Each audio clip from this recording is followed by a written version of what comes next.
Hi everyone, आज हम लोग पढ़ेंगे the lament written by Anton Chekhov. ये स्टोरी एक आयोना नाम के आदमी के ऊपर बनी हुई है जो अपना दर्द दुख बांटना चाहता है औरों के साथ, पर लोग उसको इग्नोर कर देते हैं। तो चलिए शुरू करते हैं। शाम के धुंधलके का समय है। सड़क के खंभों की रोशनी के चारों ओर बर्फ की एक गीली और मोटी परत धीरे धीरे फैलती जा रही है। बर्फबारी के कारण कोचवान योना पोतापो किसी सफ़ेद प्रेत से दिखने लगा है। आदमी की देह जितनी भी मुड़कर एक हो सकती है उतनी उसने कर रखी है। वो अपनी घोड़गाड़ी पर चुपचाप बिना हिले डुले बैठा हुआ है। बर्फ से ढका हुआ उसका छोटा सा घोड़ा भी अब पूरी तरह सफ़ेद दिख रहा है। वो भी बिना हिले डुले खड़ा है। उसकी स्थिरता, दुबली पतली काया और लकड़ी की तरह तनी सीधे टांगे ऐसा आभास दिला रही है जैसे वो कोई सस्ता सा मरियल घोड़ा हो। योना और उसका छोटा सा घोड़ा दोनों ही बहुत देर से अपनी जगह से नहीं हिले। वो खाने के समय से पहले ही अपने बाड़े से निकल आए थे, पर अभी तक उन्हें कोई सवारी नहीं मिली। ओ गाड़ी वाले, वी बोर्ग चलोगे क्या? योना अचानक सुनता है। वी बोर्ग। हड़बड़ाहट में वो अपनी जगह से उछल जाता है। अपनी आंखों पर जमा हो रही बर्फ बीच से वो धूसर रंग के कोट में एक अफसर को देखता है जिसके सिर पर उसकी टोपी चमक रही है। वी बोर्ग। अफसर एक बार फिर कहता है, अरे सो रहे हो क्या? मुझे वी बोर्ग जाना है। चलने की तैयारी में योना घोड़े की लगाम खींचता है। घोड़े की गर्दन और पीठ पर पड़ी बर्फ की परतें नीचे गिर जाती है। अफसर पीछे बैठ जाता है। कोचवान घोड़े को पुचकारते हुए आगे बढ़ने का आदेश देता है। घोड़ा पहले अपनी गर्दन सीधा करता है, फिर लकड़ी की तरह सख्त दिख रही अपनी टांगों को मोड़ता है और अंत में अपनी अनिश्चित शैली में आगे बढ़ना शुरू कर देता है। योना ज्यों ही घोड़ा गाड़ी आगे बढ़ाता है, अंधेरे में आ जा रही भीड़ में से उसे सुनाई देता है, अबे क्या कर रहा है? जानवर कहेगा, इसे कहाँ ले जा रहा है? मूर्ख, दाएं मोड़। तुम्हें तो गाड़ी चलाना ही नहीं आता, दाहिनी ओर रहो। पीछे बैठे अफसर गुस्से से चीखता है।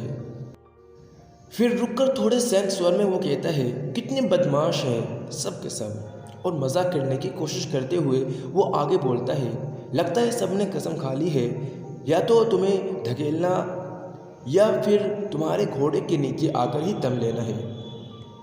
कोचवान योना मुड़कर अफसर की ओर देखता है।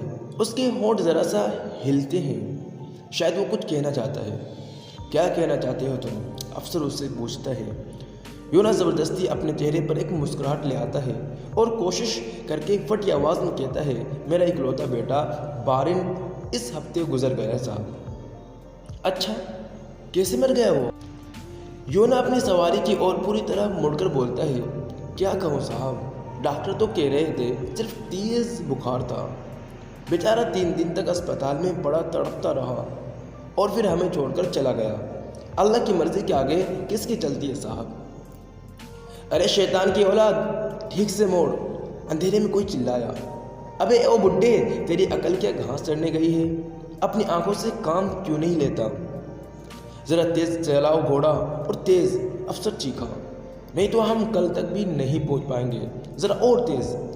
कोचवान एक बार फिर अपनी गर्दन ठीक करता है, सीधा होकर बैठता है और रुखाई से अपना चाबुक निकालता है। बीच बीच में वो कई बार पीछे मुड़कर अपनी सवारी की तरफ देखता है, लेकिन उस अफसर ने अब अपनी आंखें बंद कर ली है। साफ लग रहा है कि वो इस समय कुछ भी सुनना नहीं चाहता। अफसर को पहुंचाकर योना शराब खाने के पास गाड़ी खाड़ी कर देता है और एक बार फिर उकड़ू होकर सीट पर दुबक जाता है। 2 घंटे बीत जाते हैं। तभी फुटपाथ पर पतले रबर के जूतों की घिसने की चूं चूं चींची आवाज़ के साथ 3 लड़के झगड़ते हुए वहां आते हैं। उन किशोरों में से 2 लंबे और दुबले पतले हैं, जबकि तीसरा थोड़ा कुबड़ा और नाटा है। ओ गाड़ी वाले, पुलिस ब्रिज चलोगे क्या? कुबड़ा लड़का कर्कश स्वर में के पूछता है। हम तुम्हें 20 कोपेक देंगे। योना घोड़ा की लगाम खींचकर उसे आवाज़ लगाता है, जो चलने का निर्देश है। हालांकि इतनी दूरी के लिए 20 कोपेक ठीक भाड़ा नहीं है, पर 1 रूबल हो या 5 कोपेक हो, उसे अब कोई एतराज़ नहीं। उसके लिए अब सब एक ही है। तीनों किशोर सीट पर एक साथ बैठने के लिए आपस में काफ़ी गाली गलौज और धक्कम धक्का करते हैं। बहुत सारी बहस और बदमिजाजी के बाद अंत में वो इस नतीजे पर पहुंचते हैं कि कुबड़े लड़के को खड़ा कर लेना चाहिए, क्योंकि वही सबसे ठिकना है। ठीक है, अब तेज चलाओ, कुबड़ा लड़का नाक से बोलता है।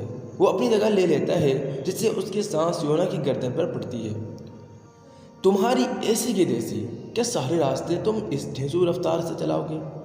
दर्द के मारे तो मेरा सिर फटा जा रहा है। उनमें से एक लंबा लड़का कहता है, कल रात 2 मासों के यहाँ मैंने और वास्का ने कोयांग की पूरी 4 बोतलें चढ़ा ली, शराब की पूरी 4 बोतलें चढ़ा ली। मुझे समझ में नहीं आता कि आखिर तुम इतना झूठ क्यों बोलते हो? तुम एक दुष्ट व्यक्ति की तरह झूठे हो। दूसरा लंबा लड़का गुस्से में बोला, अल्लाह कसम मैं सच कह रहा हूँ। हाँ, क्यों नहीं, तुम्हारी बात में उतनी ही सच्चाई है जितनी इसमें कि सुई की नोक में से ऊँट निकल सकता है। हे, आप सब कितना मजाकिया हैं, योना खीस से निपोट कर बोलता है। अरे भाड़ में जाओ तुम, कुबड़ा क्रोध में हो जाता है। बुढ़ो, तुम हमें कब तक पहुंचाओगे? चलाने का ये कौन सा तरीका है? कभी चाबुक का इस्तेमाल भी कर लिया करो। ज़रा ज़ोर से चाबुक चलाओ मियाँ, तुम आदमी हो या आदमी की धुन। योना यूँ तो लोगों को देख रहा है, पर धीरे धीरे अकेलेपन का एक तरफ एहसास उसे ग्रसता चला जा रहा है। कुबड़ा फिर से गालियाँ बकने लगा है। लंबे लड़कों ने किसी लड़की नादेज़दा पेट्रोवाना के बारे में बात करनी शुरू कर दी है। योना उनकी ओर कई बार देखता है। वो किसी क्षणिक चुप्पी की प्रतीक्षा के बाद मुड़कर बुदबुदाता है, मेरा बेटा इस हफ्ते गुजर गया, हम सबको एक दिन मरना है। कुबड़े ने ठंडी सांस ली और खांसी के एक दौर के बाद होंठ पोंछे और ज़रा जल्दी चलाओ, खूब तेज़। दोस्तों, मैं इस धीमी रफ्तार पर चलने को तैयार नहीं। आखिर इस तरह यह हम सबको कब तक पहुंचाएगा? अरे अपने इस घोड़े की गर्दन थोड़ी गुदगुदाओ। सुन लो ए बुढ़े और नर के कीड़े, मैं तुम्हारी गर्दन की हड्डियां तोड़ दूंगा अगर तुम जैसे हो कि खुशामद करते रहे तो हमें पैदल चलना पड़ जाएगा। सुन रहे हो ना बुढ़ाऊ, तुम पर कुछ असर पड़ रहा है या नहीं? योना इन शाब्दिक प्रहारों को सुन तो रहा है पर महसूस नहीं कर रहा। वो हे करके हंसता है। आप साहब लोग हैं, जवान हैं, अल्लाह आपका भला करे। बुढ़ो, क्या तुम शादीशुदा हो? उनमें से एक लंबा लड़का पूछता है। मैं? आप साहब लोग बड़े मजाकिया हैं। अब बस मेरी बीवी ही है, वो अपनी आंखों से सब कुछ देख चुकी है। आप समझ गए ना मेरी बात? मौत बहुत दूर नहीं है। मेरा बेटा मर चुका है और मैं जिंदा हूँ। कैसी अजीब बात है ये। मौत गलत दरवाजे पर पहुँच गई। मेरे पास आने के बजाय वो मेरे बेटे के पास चली गई। योना पीछे मुड़कर बताना चाहता है कि उसका बेटा कैसे मर गया, पर उसी समय कुबड़ा एक लंबी सांस खींचकर कहता है, शुक्र है खुदा का, आखिर मेरे साथियों को पहुंचा ही दिया। और योना उन सबको अंधेरे फाटक के पार धीरे धीरे गायब होते देखता है। एक बार फिर वो खुद को बेहद अकेला महसूस करता है। सन्नाटे से घिरा हुआ उसका दुख जो थोड़ी देर के लिए कम हो गया था फिर लौट आता है, और इस बार वो और भी ताकत से उसके हृदय को चीर देता है। बेहद बेचैन होकर वो सड़क की भीड़ को देखता है, गोया ऐसा कोई आदमी तलाश कर रहा हो जो उसकी बात सुने, पर भीड़ उसकी मुसीबत की ओर ध्यान दिए बिना आगे बढ़ जाती है। उसका दुख असीम है। यदि उसका हृदय फट जाए और उसका दुख बाहर निकल आए तो वो मानो सारे ही पृथ्वी को भर देगा, लेकिन फिर भी उसे कोई नहीं दिखता। योना को टाट लदे एक कुली दिखता है। वो उससे बात करने की सोचता है। वक्त क्या हुआ है भाई? वो कुली से पूछता है।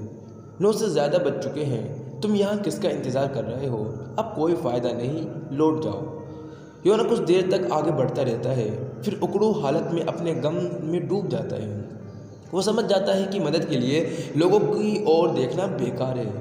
वो इस स्थिति की ओर नहीं सह पाता, अस्तबल के बारे में सोचता है। उसका घोड़ा मानो सब कुछ समझकर दुल की चाल से चलने लगता है। लगभग 1.5 घंटे बाद योना एक बहुत बड़े गंदे से स्टोव के पास बैठा हुआ है। स्टोव के आसपास ज़मीन और बेंचों पर बहुत से लोग खर्राटे ले रहे हैं। हवा दम घोटू गर्मी से भरी है। योना सोए हुए लोगों की ओर देखते हुए खुद को खुजालता है। उसे अफसोस होता है कि वो इतनी जल्दी क्यों चला आया। आज तो मैं घोड़े के चारे के लिए भी नहीं कमा पाया, वो सोचता है। एक युवा कोचवान कोने में थोड़ा उठकर बैठ जाता है और आधी नींद में बड़बड़ाता है। फिर वो पानी की बाल्टी की तरफ बढ़ता है। क्या तुम्हें पानी चाहिए? योना उससे पूछता है। ये भी कोई पूछने की बात है? अरे नहीं दोस्त, तुम्हारी सेहत बनी रहे। लेकिन क्या तुम जानते हो कि मेरा बेटा अब इस दुनिया में नहीं रहा? तुमने सुना क्या? इसी हफ्ते अस्पताल में। बड़ी लंबी कहानी है। योना अपने कहे का असर देखना चाहता है, पर वो कुछ नहीं देख पाता। उस युवक ने अपना चेहरा छिपा लिया है और दोबारा गहरी नींद में चला गया है। बूढ़ा एक लंबी सांस लेकर अपना सिर खुजालता है। उसके बेटे को मरे 1 हफ्ता हो गया, लेकिन इस बारे में वो किसी से भी ठीक से बात नहीं कर पाया है। बहुत धीरे धीरे और बड़े ध्यान से ही ये सब बताया जा सकता है कि कैसे उसका बेटा बीमार पड़ा, कैसे उसने दुख भोगा, मरने से पहले उसने क्या कहा और कैसे उसने दम तोड़ दिया। दफन के वक्त की एक एक बात बतानी भी ज़रूरी है, और ये भी कि उसने कैसे अस्पताल जाकर बेटे के कपड़े लिए। उस समय उसकी बेटी अनीसिया गांव में ही थी। उसके बारे में भी बताना ज़रूरी है। उसके पास बताने के लिए इतना कुछ है। सुनने वाला ज़रूर एक लंबी सांस लेगा और उससे सहानुभूति जताएगा। औरतों से बात करना भी अच्छा है, हालांकि वो बेवकूफ़ होती है। उन्हें रुला देने के लिए तो भावुकता भरे 2 शब्द ही काफ़ी होते हैं। चलूँ ज़रा अपने घोड़े को देख लूँ, योना सोचता है। सोने के लिए तो हमेशा वक्त रहेगा, उसकी क्या परवाह। वो अपना कोट पहनकर अस्तबल में अपने घोड़े के पास जाता है। साथ ही वो अनाज, सूखी घास और मौसम के बारे में सोचता रहता है। अपने बेटे के बारे में अकेले सोचने की हिम्मत वो नहीं जुटा पाता। क्या तुम डटकर खा रहे हो? योना अपने घोड़े से पूछता है। वो घोड़े की चमकती आंखें देखकर कहता है, ठीक है, जमकर खाओ। हालांकि हम आज अपना अनाज नहीं कमा सके, पर कोई बात नहीं, हम सूखी घास खा सकते हैं। हाँ, ये सच है, मैं अब गाड़ी चलाने के लिए बूढ़ा हो गया हूँ। मेरा बेटा चला सकता था। कितना शानदार कोचवान था, कितना शानदार घुड़सवार था मेरा बेटा। काश वो जीवित होता। एक पल के लिए योना चुप हो जाता है, फिर अपनी बात जारी रखते हुए कहता है, हाँ मेरे प्यारे पुराने दोस्त, यही सच है। कुचिया योनित अब नहीं रहा। वो हमें जीने के लिए छोड़कर चला गया। सोचो तो ज़रा, तुम्हारा एक बछड़ा हो, तुम उसकी माँ हो। अचानक वो बछड़ा तुम्हें अपने बाद जीने के लिए छोड़कर चल बसे, कितना दुख पहुंचेगा तुम्हें, है ना? उसका छोटा सा घोड़ा अपने मालिक के हाथ पर सांस लेता है, उसकी बात सुनता है और उसके साथ उसके हाथ को चाटता है। अपने दुख के बोझ से दबा हुआ योना उस छोटे से घोड़े को अपनी सारी कहानी सुनाता जाता है। तो यहीं पर हमारी स्टोरी फिनिश होती है। आई होप आपको अच्छी लगे। अगर आपको अच्छी लगे तो ज़रूर लाइक कीजिएगा, कमेंट कीजिएगा, सब्सक्राइब कीजिएगा। Thank you so much for watching this video guys. See you in the next video lecture. Take care, good bye.